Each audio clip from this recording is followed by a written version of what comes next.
Hi hello ನಮಸ್ತೆ ಎಲ್ಲರಿಗೂ ಸ್ವಾಗತ ಮತ್ತೊಮ್ಮೆ ನಮ್ಮ ಚಾನಲ್ಗೆ. ಇವಾಗ ನೀವು ನೋಡ್ತಿರೋ ಹಾಗೆ ನಾನು ಒಂದು south Indian famous breakfast recipe ಮಾಡೋದು ಯಾವ ರೀತಿ ಅಂತ ತೋರಿಸ್ತಿದ್ದೀನಿ.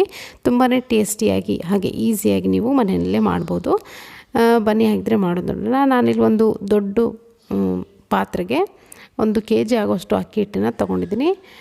ಇದಕ್ಕೆ ಇವಾಗ ಏನೇನು ಹಾಕೋದು ಅಂತ ನೋಡೋಣ. ಅಲ್ಲಿ ಒಂದು 2 ದೊಡ್ಡ ಗಾತ್ರದ ಈರುಳ್ಳಿ, ಹಾಗೆ 1 ಕಟ್ಟಷ್ಟು ಸಬ್ಸಿಗೆ ಸೊಪ್ಪನ್ನ ಕ್ಲೀನಾಗಿ ವಾಶ್ ಮಾಡಿ ಕಟ್ ಮಾಡಿ ಇಟ್ಕೊಂಡಿದ್ದೀನಿ. ಕೊತ್ತಂಬರಿ ಸೊಪ್ಪು ಹಾಗೆ ಕರಿಬೇವಿನ ಸೊಪ್ಪು ಕೂಡ ಸಣ್ಣದಾಗಿ ಕಟ್ ಮಾಡಿ ಇಟ್ಕೊಂಡಿದ್ದೀನಿ. ಹಸಿಮೆಣಸಿನ್ಕಾಯಿ ಪೇಸ್ಟ್ ಇದನ್ನು ಕೂಡ ಒಂದು 2 3 ಟೇಬಲ್ ಸ್ಪೂನ್ ಆಗೋಷ್ಟಿದೆ. ಕ್ಯಾರೆಟ್ನ ತುರ್ಕೊಂಡು ಇಟ್ಕೊಂಡಿದ್ದೀನಿ. ಒಂದು 2 ಕ್ಯಾರೆಟನ್ನು ತುರಿದುಕೊಂಡು ಇಟ್ಕೊಂಡಿದ್ದೀನಿ. ಇದೆಲ್ಲದನ್ನು ಹಿಟ್ಟಿಗೆ ಹಾಕ್ಕೊಂಡು ಚೆನ್ನಾಗಿ ಮಿಕ್ಸ್ ಮಾಡ್ಕೊಳ್ಬೇಕು. ಇವಾಗ ಉಪ್ಪು ರುಚಿಗೆ ಎಷ್ಟು ಬೇಕೋ ಅಷ್ಟು ನೋಡಿಕೊಂಡು, ನೀವು ಎಷ್ಟು ಪ್ರಮಾಣದಲ್ಲಿ ಮಾಡ್ತಿದ್ದೀರಾ ಅನ್ನೋದನ್ನು ನೋಡಿಕೊಂಡು ಉಪ್ಪನ್ನು ಸೇರಿಸ್ಕೊಳ್ಳಿ.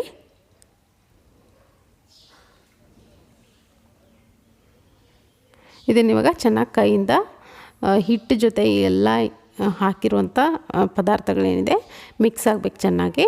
ಅಷ್ಟು ಚೆನ್ನಾಗಿ ನೀವು ಇದನ್ನು ಮಿಕ್ಸ್ ಮಾಡ್ಕೊಳ್ಬೇಕು. ಸೊ ಇವಾಗ ಚೆನ್ನಾಗಿ ಮಿಕ್ಸ್ ಮಾಡ್ಕೊಂಡಾದಮೇಲೆ ಬಿಸಿ ನೀರನ್ನು, ಕುದಿಯುತ್ತಿರುವಂಥ ನೀರನ್ನು ಕಾಯಿಸಿಬಿಟ್ಟು ಇದನ್ನು ಚೆನ್ನಾಗಿ ಕಲಿಸ್ಕೊಳ್ಬೇಕಾಗತ್ತೆ. ಸ್ವಲ್ಪ ಸ್ವಲ್ಪ ನೀರು ಹಾಕ್ಕೊಂಡು ಚೆನ್ನಾಗಿ ಕಲಿಸ್ಕೊಳ್ಳಿ.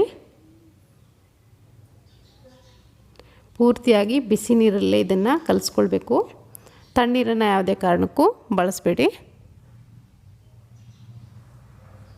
ತಣ್ಣೀರನ್ನು ಬಳಸಿ ನೀವು ಮಾಡಿದ್ರೆ ಇದು ರೆಸಿಪಿ ಚೆನ್ನಾಗಿ ಬರಲ್ಲ.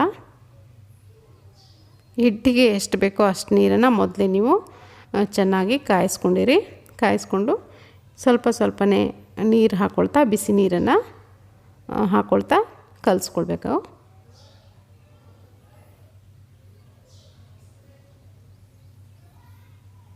ಸೊ ಇವಾಗ ನೋಡ್ತಿರ್ಬೋದು, ಮತ್ತೆ ನಾನು ನೀರನ್ನು ಕಾಯಿಸ್ಕೊಂಡು ಹಾಕ್ಕೊಳ್ತಿದ್ದೀನಿ. ಒಂದು ಹಿಟ್ಟು ಚೆನ್ನಾಗಿ ಒಂದು ಗಟ್ಟಿ ಹದಕ್ಕೆ ಬರೋವರೆಗೂ ಚೆನ್ನಾಗಿ ಕಲಿಸ್ಕೊಳ್ಬೇಕು ಹಿಟ್ಟನ್ನು. ಕೈಯಲ್ಲಿ ತಗೊಂಡು ಈ ಥರ ಉಂಡೆ ಮಾಡಿದ್ರೆ ಚೆನ್ನಾಗಿ ಉಂಡೆ ಆಗಬೇಕು. ನೋಡ್ತಿರ್ಬೋದು ಇಲ್ಲಿ ಈ ಥರ ಉಂಡೆ ಮಾಡಿದ್ರೆ ನೀವು ರೊಟ್ಟಿ ತಟ್ಟೋ ಹದಕ್ಕೆ ಉಂಡೆ ಅದು ಆಗಬೇಕು. ಅಷ್ಟು ಇದನ್ನು ಕಲಿಸಿದ್ರೆ ಸಾಕಾಗತ್ತೆ. ಇದು ಇವಾಗ ಕಲಸಾಗಿದೆ ಹಿಟ್ಟನ್ನು. ಇವಾಗ ಮಾಡೋದು ನೋಡೋಣ. ನಾನು ಅಲ್ಲಿ ಒಂದು ಪೇಪರ್ ತೊಗೊಂಡಿದ್ದೀನಿ, ಪ್ಲಾಸ್ಟಿಕ್ ಕವರ್ ತೊಗೊಂಡಿದ್ದೀನಿ. ಇದ್ರ ಮೇಲ್ಗಡೆ ಈ ಥರ ಸ್ವಲ್ಪ ಎಣ್ಣೆನ ಗ್ರೀಸ್ ಮಾಡಿಕೊಂಡು ಈ ಥರ ತಟ್ಕೊಳ್ಬೇಕು.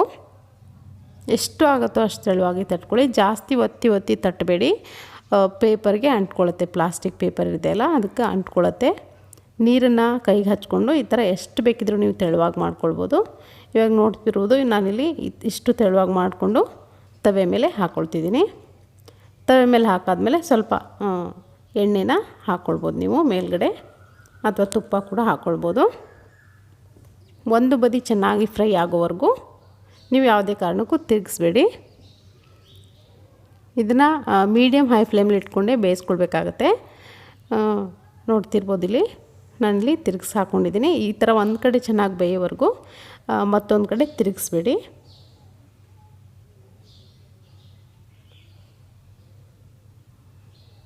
ತುಂಬ ಟೇಸ್ಟಿಯಾಗಿರುತ್ತೆ. ಕಾಯಿ ಚಟ್ನಿ ಆ್ಯಂಡ್ ಟೊಮೆಟೊ ಚಟ್ನಿ ಜೊತೆಗೆಲ್ಲ. ಇವಾಗ ನೋಡ್ತಿರ್ಬೋದು ರೆಡಿಯಾಗಿದೆ. ಅಕ್ಕಿ ರೊಟ್ಟಿ ಜೊತೆಗೆ ನಾನಿಲ್ಲಿ ಕಾಯಿ ಚಟ್ನಿನ ಸರ್ವ್ ಮಾಡ್ಕೊಳ್ತಿದ್ದೀನಿ. ತುಂಬಾ ಟೇಸ್ಟಿಯಾಗಿತ್ತು ನಾನು ಮಾಡಿದ್ದಾಗ. ನೀವು ಕೂಡ ನಿಮ್ಮ ಮನೆಯಲ್ಲಿ ಮಾಡ್ಕೊಂಡು ನೋಡಿ ಅಭಿಪ್ರಾಯ ತಿಳಿಸಿ. ಇವತ್ತಿನ ಈ ರೆಸಿಪಿ ನಿಮಗೆ ಇಷ್ಟ ಆಗಿದೆ ಅಂದ್ಕೊಳ್ತೀನಿ. ಇಷ್ಟ ಆಗಿದ್ರೆ ಒಂದು ಲೈಕ್ ಒತ್ತೋದನ್ನು ಮಾತ್ರ ಮರಿಬೇಡಿ. ಹಾಗೆ ನನ್ನ ಚಾನಲ್ಗೆ ನೀವು ಯಾರು ಸಬ್ಸ್ಕ್ರೈಬ್ ಆಗಿರ್ಬೋದು, ದಯವಿಟ್ಟು ಸಬ್ಸ್ಕ್ರೈಬ್ ಆಗೋದನ್ನು ಕೂಡ ಮರಿಬೇಡಿ. Thank you.